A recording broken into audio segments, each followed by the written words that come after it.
Hello guys, welcome back to my channel. आज हम इस वीडियो के अंदर हम बात करने वाले हैं 5 फंडामेंटली स्ट्रॉन्ग पेनी स्टॉक के बारे में बात करेंगे।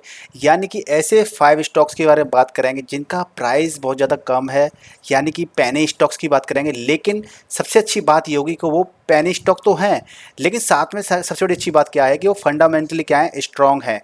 यानी कि ये उस तरह के उस तरह के स्टॉक्स नहीं है जो कि आपकी काफ़ी छोटी कंपनी होती है या उनके डूबने के चांसेस ज़्यादा होते हैं। ऐसा नहीं है, ये कंपनी ऐसी हैं जिनका जो स्टेबिलिटी क्राइटेरिया है वो काफ़ी अच्छा है, फंडामेंटली स्ट्रॉन्ग्स हैं, इसका जो मैनेजमेंट है वो काफ़ी अच्छा है। तो एक बार को देखा जाए तो अगर आप पैसा इनमें लगाते हैं तो वो काफ़ी ज़्यादा आपको बेनिफिट दे सकता है। लेकिन दोस्तों, आपसे मैं रिक्वेस्ट करता हूँ कि आप कभी भी पैसा लगाएं मार्केट में तो आप खुद से रिसर्च करके लगाइएगा, खुद से रिसर्च लेकर के, खुद के रिस्क लेकर के। और एजुकेशन पर्पज़ के लिए वीडियो है। आप कभी भी लोन लेकर के ट्रेडिंग नहीं करनी चाहिए, ना ही इन्वेस्ट करना चाहिए पैसा, नहीं तो आप बड़ी बड़ी मुसीबत में फंस सकते हो। इसलिए आपको काफ़ी कुछ सोच समझ के पैसा लगाना चाहिए। और या फिर आप अपने फाइनेंशियल एडवाइज़र होते हैं, उनसे आप संपर्क कर सकते हैं, उनसे कंसल्ट कर सकते हैं और तभी पैसा लगाना चाहिए। तो दोस्तों, हम बात करने वाले हैं 5 पैने स्टॉक्स के बारे में जो कि काफ़ी फंडामेंटली स्ट्रॉन्ग है। यानी कि जब बात आती है इन्वेस्टमेंट की तो हम इंडियंस ज़्यादातर सेविंग्स करते हैं, राइट। सेविंग्स करते हैं, यानी कि हम लोग एफडी कर देते हैं, हम लोग आरडी कर देते हैं, हम लोग एनपीएस कर देते हैं, है ना। इस तरह काफ़ी सारे फंड्स होते हैं जिनमें पैसा लगा देते हैं, म्यूचुअल फंड में पैसा लगा देते हैं, जो कि चलो ठीक है, ये अच्छा होता है। तो उसी तरीके से हम क्या करते हैं, स्टॉक्स में अगर पैसा लगाते हैं तो हम अपने पैसे को 10x भी कर सकते हैं, 20x भी कर सकते हैं, या हम 100x भी कर सकते हैं, ठीक है। तो इसलिए हम सबसे पहले चलते हैं सबसे पहले स्टॉक की तरफ, जो कि हमारा है Suzlon technology limited. Suzlon technology limited की अगर आप बात करते हैं तो इसका जो अभी का जो प्राइस चल रहा है वो 13.85 चल रहा है। यानी कि इसका अगर आपके 5 साल की बात करें, यानी कि 5 साल के रिजल्ट की बात करें, तो इसका जो हाई गया है वो 15.75 गया है, और लो की बात कर लेते हैं तो 1.55 गया है। और रिटर्न इसका 5 साल के अंदर 92% गया है, यानी कि आपका ऑलमोस्ट पैसा डबल हो गया है 5 साल के अंदर। लेकिन अभी आप 5 साल का देख रहे हैं, लेकिन अगर आप अगले और 5 साल की बात करें या लॉन्ग टर्म के लिए बात कर लें तो ये आपको काफ़ी पैसा दे सकता है।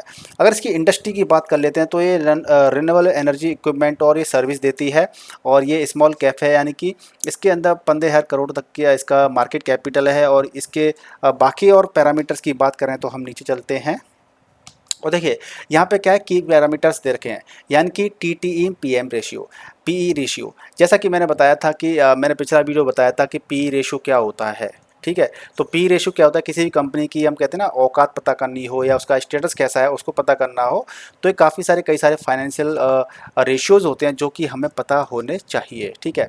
अगर आपने वो मेरा वीडियो नहीं देखा है पी यू क्या होती है, तो आप वो देख सकते हैं। तो ये क्या T T M P E है, यानी कि 12 जो लास्ट के 12 डेज़ की जो 12 मंथ की जो परफॉर्मेंस होती है उसके बारे में बता रहा है कि पी, यानी कि इसका मतलब ये है कि अगर आपको 1 रुपया कमाना है तो आपको कंपनी में 5 रुपये 27 पैसे लगाने पड़ेंगे, ठीक है। और सेक्टर वाइज की बात कर लेते हैं, यानी कि रिन्यूएबल एनर्जी के बारे में है तो उसकी जो पी चलती है 40 चलती है उसकी, यानी कि ये काफ़ी ज़्यादा कम है। यानी कि इसको आप देखें तो इस स्टॉक के अंदर आप पैसा लगा सकते हैं, काफ़ी अच्छी वैल्यू दिखा रहा है। यानी कि जो आपका पी होता है जितना कम होता है उतना अच्छा माना जाता है।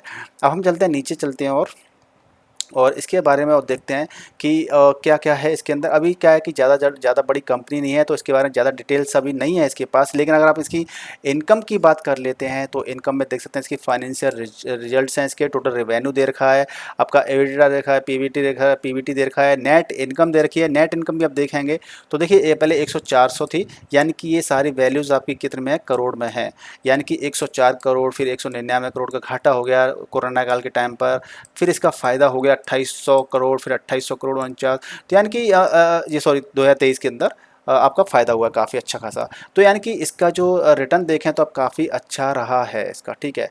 अगर आप इसकी बैलेंस शीट की बात कर लेते हैं तो बैलेंस शीट बात करेंगे तो बैलेंस शीट में हम यहाँ पे बैलेंस शीट देख सकते हैं कि इसकी करंट असेट कितनी है, लायबिलिटीज़ कितनी है, इसकी नॉन करंट लायबिलिटीज़ कितनी है, टोटल इक्विटी कितनी है इसके अंदर, तो वो भी आप इसके अंदर देख सकते हैं।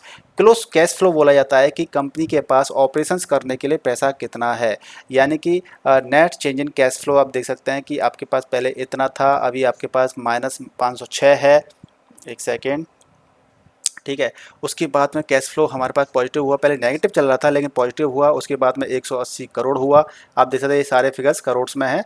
180 के बाद में 237 करोड़, यानी कि कंपनी के पास पैसा अब कैश फ्लो में है। इससे क्या है कि कंपनी अपने नए प्लांट खोलना है या कोई भी इक्विपमेंट खरीदना है या कंपनी के एक्सपेंशन करने के लिए, यानी कि कंपनी को बढ़ाने के लिए काफ़ी पैसा कंपनी के पास है। तो इस तरीके से आप इसके अंदर भी पैसा लगा सकते हैं।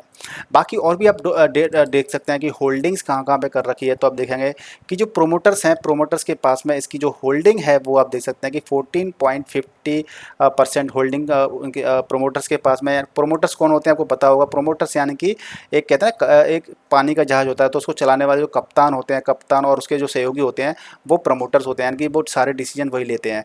म्यूचुअल फंड में कितना इन्वेस्टमेंट कर रखा है वो देखिए, और डोमेस्टिक में काफ़ी अच्छा पैसा लगा रहा है, फॉरेन इंस्टीट्यूशन से पैसा लगा रखा है, यानी कि और जो रिटेलर्स हैं जैसे कि आप और हम इन्वेस्ट कर देते हैं तो वो आप देख सकते हैं। तो इस तरीके से आपका इसमें काफ़ी अच्छा रेस्पॉन्स आप देख सकते हैं करंट के साल में 2023 के अंदर। तो इस तरीके से आप इसके अंदर इसको कंसीडर कर सकते हैं, ठीक है। अब हम बात कर लेते हैं सेकंड स्टॉक के बारे में जिसमें आप पैसा लगा सकते हैं। वो देखिए रिलायंस पावर लिमिटेड है। रिलायंस पावर लिमिटेड के अंदर आप पैसा लगाते हैं तो आप देख सकते हैं कि इसका करंट में जो प्राइस चल रहा है 14.75 रुपीज़ चल रहा है। और वन डे की बात कर लेते हैं, 1 मंथ, और 1 मंथ के अंदर आप देख सकते हैं कि काफ़ी ग्रोथ की है। उसके बाद 1 साल की बात कर लेते हैं तो आप देखेंगे कि करीब आपका ये यहाँ पर 5 सितंबर 2022 के अंदर करीब इसकी रेट 23 गई थी, लेकिन अभी इसकी रेट जो देख सकते हैं 16 गई थी, फिर अभी 14.75 चल रही है। लास्ट के 5 ईयर की परफॉर्मेंस की बात कर लेते हैं तो देखिए क्या हुआ था कि कंपनी के पास काफ़ी सारे डेप्ट थे। तो काफ़ी सारे डेप्ट थे तो वो डेप्ट क्या चुका दिए गए हैं। अभी रिसेंटली जो एक न्यूज़ आई थी उसके अकॉर्डिंग ये है कि जितने भी डेप्ट थे वो चुका दिए गए हैं। हालांकि आप और वेरीफाई कर सकते हैं, ठीक है ना। वेरीफाई करना बहुत ज़रूरी होता है क्योंकि कभी कभी क्या होता है हमसे भी गलती हो सकती है। तो आप लॉन्ग हॉरिजन के लिए सोचें, अगर लॉन्ग टर्म के लिए सोचें तो ये ग्राफ काफ़ी ऊपर जाने के चांसेस हैं। तो इस तरीके से आप इसमें भी इन्वेस्टमेंट कर सकते हैं। अब इसकी बात कर लेते हैं तो आप देख सकते हैं कि जो पावर जनरेशन जो यूटिलिटी होती है, यानी कि इसके पावर जनरेटर्स जनरेशंस हैं और स्मॉल कैप कंपनी कह सकते हैं इसको हम, क्योंकि 5,509 करोड़ इसमें फिलहाल इसका मार्केट कैपिटल है। और बाकी फैक्टर की बात कर लेते हैं तो हम नीचे चलते हैं और आप देख सकते हैं कि इसका टीटीई रेशियो कितना है, टीटीएम रेशियो। अब टीटीएम रेशियो की बात कर लेते हैं तो आपका क्या है 12 क्या कहते हैं ट्रेलिंग ट्रेलिंग 12 मंथ्स का पी रेशियो ये है कि यानी कि पास्ट परफॉर्मेंस के बेसिस पर बात कर लेते हैं तो लास्ट के 12 महीने का जो ट्रेलिंग रेशियो कहते हैं, जिसको जैसे कि हम पी कहते हैं, पी दो तरह की होती है, एक आपकी होती है ट्रेलिंग, एक होती है फॉरवर्डिंग, ठीक है। ट्रेलिंग मतलब ज़्यादा ऑथेंटिक होती है, ज़्यादा अच्छी मानी जाती है क्योंकि ये हिस्टोरिकल डेटा पर डिपेंड करती है। और जो कि फोरकास्टिंग होती है वो क्या होती है कि एक तरह से अंदेशा लगाने वाली होती है, एज्यूम करने वाली होती है। तो इसकी टीटीएम नेगेटिव चल रही है जो कि अभी फ़िलहाल चल रही है, कंपनी की जो हालत है उसके हिसाब से चल रही है। लेकिन अगर लॉन्ग टर्म की बात करें तो ये कंपनी काफ़ी ज़्यादा रेस्पॉन्स अब दे सकती है। इसने डिविडेंड वगैरह कुछ नहीं दिया है अभी तक फ़िलहाल इसमें, अभी फ़िलहाल रिसेंट की बात की जाए तो। और सेक्टर वाइज जो बात होती है, यानी कि इस सेक्टर के अंदर पावर जनरेशन के अंदर जो पी है वो इस इंडस्ट्री की बात कर लेते हैं तो करीब 18 है, लेकिन यहाँ पे अभी नेगेटिव चल रही है, ठीक है। तो ज़्यादा नेगेटिव होना भी अच्छी बात नहीं होती है, ठीक है ना। अगर आप सोचें कि जब मैंने बोला ना नेगेटिव कम होती है तो अच्छी मानी जाती है, लेकिन नेगेटिव होती है तो वो भी ज़्यादा अच्छी नहीं मानी जाती है। लेकिन लॉन्ग रन के बारे में बात करेंगे तो ये आपके काफ़ी रिजल्ट अच्छे दे सकती है। अब नीचे आप देख सकते हैं इसके अंदर कि इसका पूरा फाइनेंशियल जो इनकम की जो डिटेल्स हैं तो आप देख सकते हैं कि रेवेन्यू डे वाइड और ईयर बाई ईयर बढ़ता चला जा रहा है। आप 21 में बात करें तो 84 करोड़ था, 8400 करोड़, यहाँ पे 7600 करोड़, फिर यहाँ पे 190 करोड़ बढ़ गया है इसका। तो इस तरीके से इसकी परफॉर्मेंस भी बढ़ती जा रही है। बैलेंस शीट आप देख सकते हैं यहाँ पे कि एसेट्स वगैरह कितने हैं, करंट लायबिलिटीज़ कितनी है। कैश फ्लो की बात कर लेते हैं तो कैश फ्लो देखिए, कैश फ्लो भी बढ़ता चला जा रहा है कंपनी के पास में।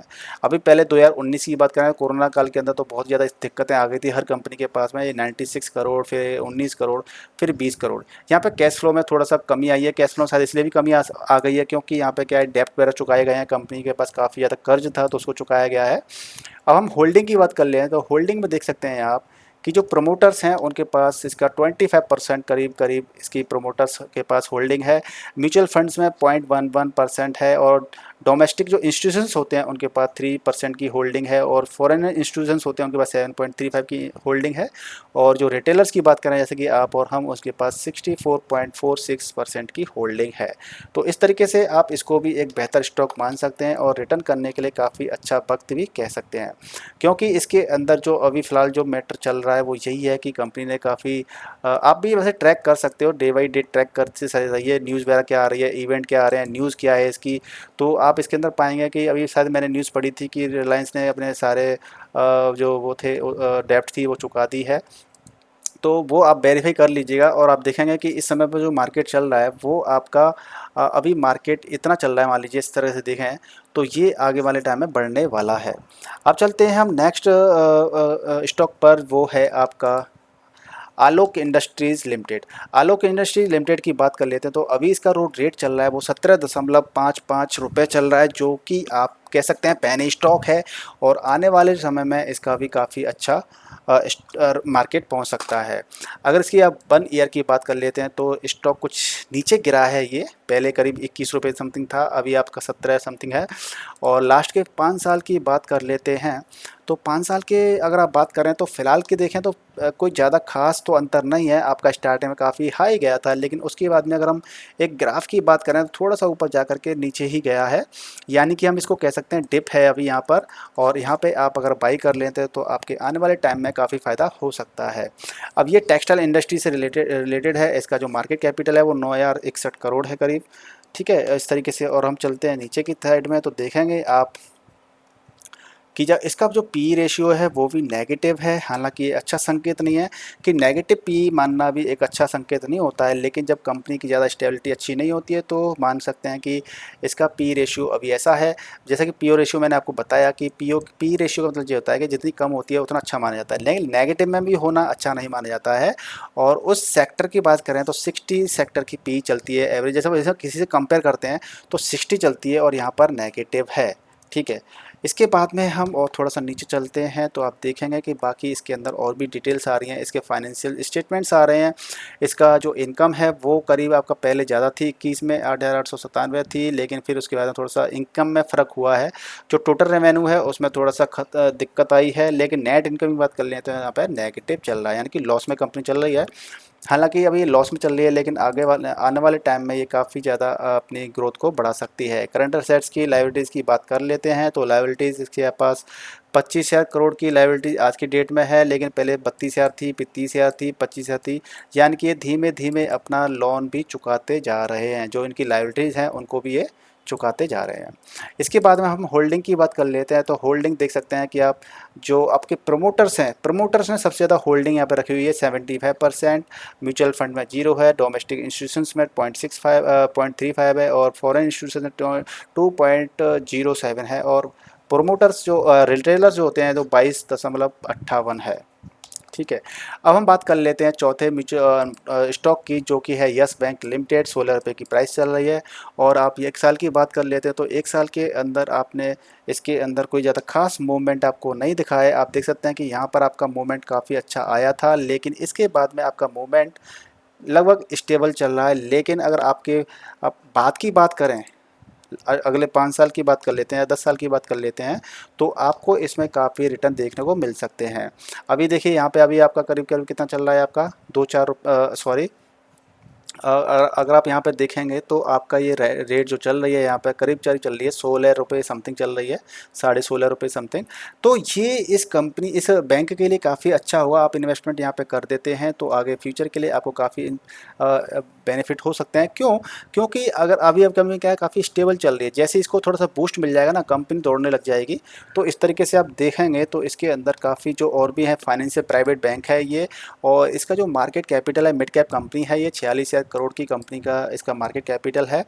और इसकी जो अगर आप पी की बात कर लेते हैं तो पी की बात करें तो सेक्टर की जो पी है वो आपकी 15.18 है सेक्टर वाइज। इससे कंपेयर करें तो यहाँ पे पी थोड़ी सी ज़्यादा है, जो कि एक्चुअली ज़्यादा क्या है कि कंपनी के पास ना लोग क्या करते हैं ना, इस ज़्यादा पी का मतलब क्या है, यानी कि होनी चाहिए कम, लेकिन ज़्यादा यहाँ पे क्यों है? क्योंकि लोग ना इसमें ट्रस्ट दिखा रहे हैं, इसमें ट्रस्ट दिखा रहे हैं, यानी लोग क्या है, ज़्यादा बिलीव कर रहे हैं इस कंपनी, इस येस बैंक के अंदर, इसलिए लोगों ने क्या है कि यहाँ पे होल्डिंग काफ़ी अच्छी ले रखी है, जिसकी वजह से पी ज़्यादा है, यानी कि लोगों ने बढ़ा चढ़ा के मतलब लोगों का ट्रस्ट है, विश्वास है, इसीलिए कंपनी की यहाँ पे ज़्यादा, बैंक की यहाँ पे ज़्यादा पी हो रखी है।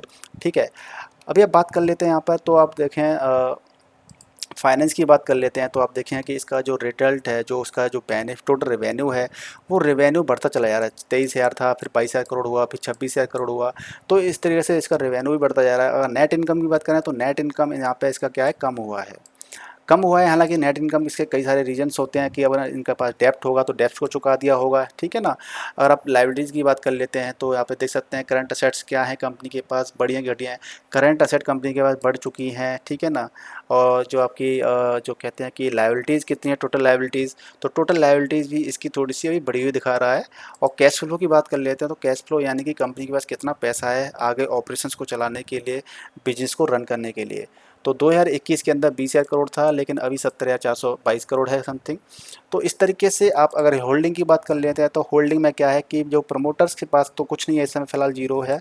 म्यूचुअल फंड में 0.12 है, और जो डोमेस्टिक इंस्टीट्यूशंस हैं उन्होंने काफ़ी अच्छी होल्डिंग कर रखी है, इसके अंदर पैसा लगा रखा है, 37.88% है। 23.11 आपका फॉरेन इंस्टीट्यूशंस हैं, और रिटेलर्स के पास में 38% है, इसका अराउंड 39% समथिंग है इसके पास, ठीक है। अब हम बात कर लेते हैं वोडाफोन, यानी कि जो अगला स्टॉक है हमारा वोडाफोन आइडिया लिमिटेड। इसकी जो करंट प्राइस है वो 7.45% रुपीज़ चल रही है। लास्ट के 1 साल की बात करेंगे आप तो देखेंगे मार्केट ने काफ़ी यहाँ पे डिप लगाया था, यहाँ पर डिप लगाया था यहाँ पे 5 रुपये 80 पैसे पर, लेकिन बाद में मार्केट को रिकवर किया।